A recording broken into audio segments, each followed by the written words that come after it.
Entah apa yang ada di dalam benak NH hingga tega menghabisi nyawa anak tirinya yang masih berusia 8 tahun. Peristiwa keji ini terjadi di Desa Tamyang, Kabupaten Tangerang, Banten.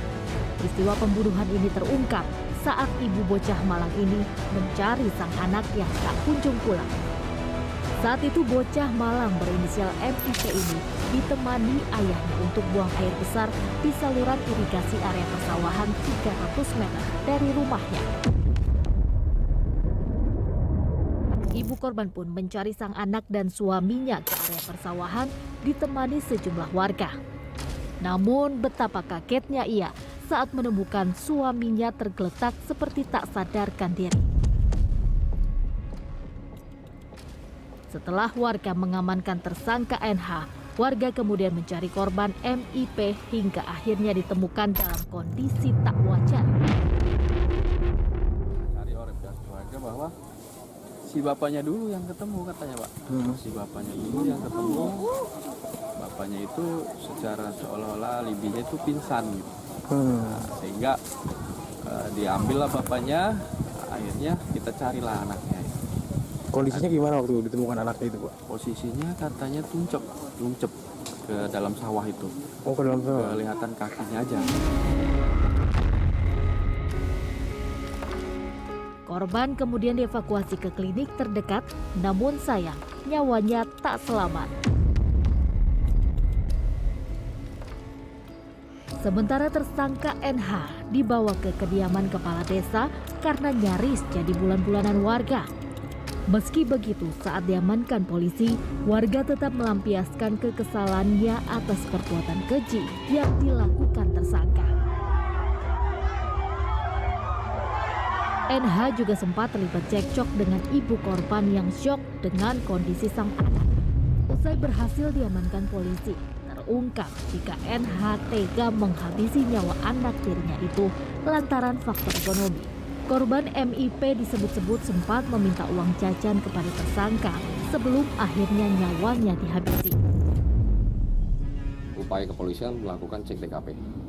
Setelah dilakukan pengecekan bahwa benar ditemukan adanya luka di bagian leher dari almarhum.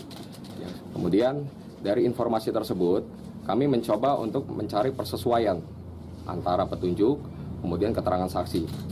Dan satu orang berhasil kami amankan.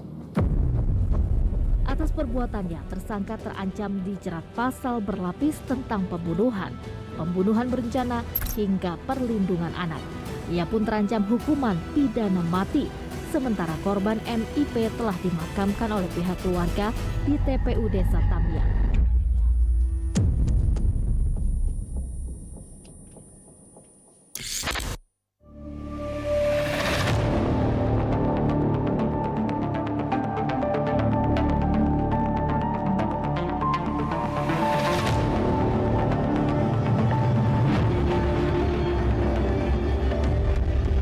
Rekaman CCTV ini menjadi saksi dan bukti atas perbuatan seorang dokter yang tega menganiaya anak berusia 3 tahun. Peristiwa ini terjadi di sebuah warung kopi Nona di Jalan Anggrek Raya, Kecamatan Panakukang, Kota Makassar, tempat ayah korban berjualan.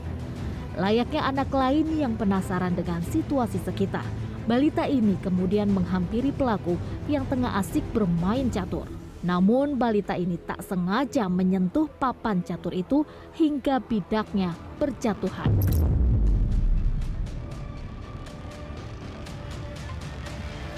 Sontak hal ini membuat pelaku naik pitam dan langsung melayangkan tamparan ke korban. Korban pun seketika terjatuh dengan bibir mengenai kursi.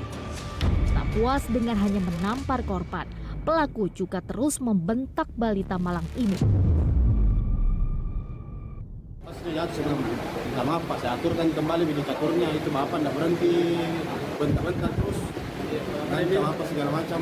Ada bilang, berkali-kali dia bentak-bentak sampai menangis anakku. Balik semua pengunjungan kok, kenapa? Apa yang luka ada? Ada kayak sedikit jadi begini, putih di sini di kursi. Oh, sempat. Iya. Ayah korban pun kemudian melapor ke polisi atas tindakan pelaku ini.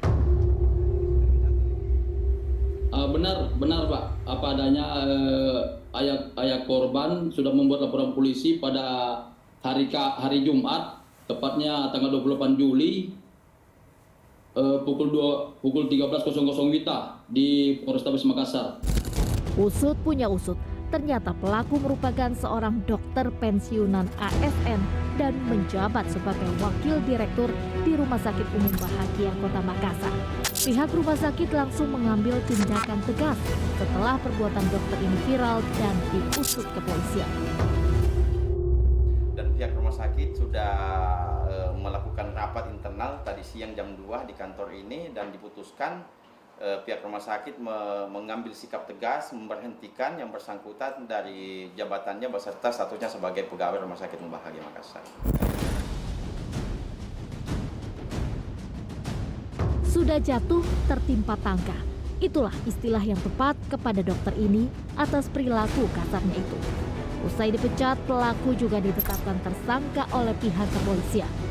Polisi pun telah mengantongi alat bukti berupa hasil visum korban di Rumah Sakit Bayangkara. Dokter tersebut kita tetapkan tersangka setelah kita mengumpulkan bukti, saksi dan hasil visum dan kita gelarkan. Maka dokter itu kita bersangkakan pasal 80 ayat 1 Undang-Undang Perlindungan Anak. Yang dimana kenapa dia pasal 81? Karena pada hasil visumnya ada memar di bibir daripada anak tersebut. Atas perbuatannya, dokter ini pun terancam dijerat pasal perlindungan anak dengan ancaman hukuman 3 tahun 6 bulan penjara.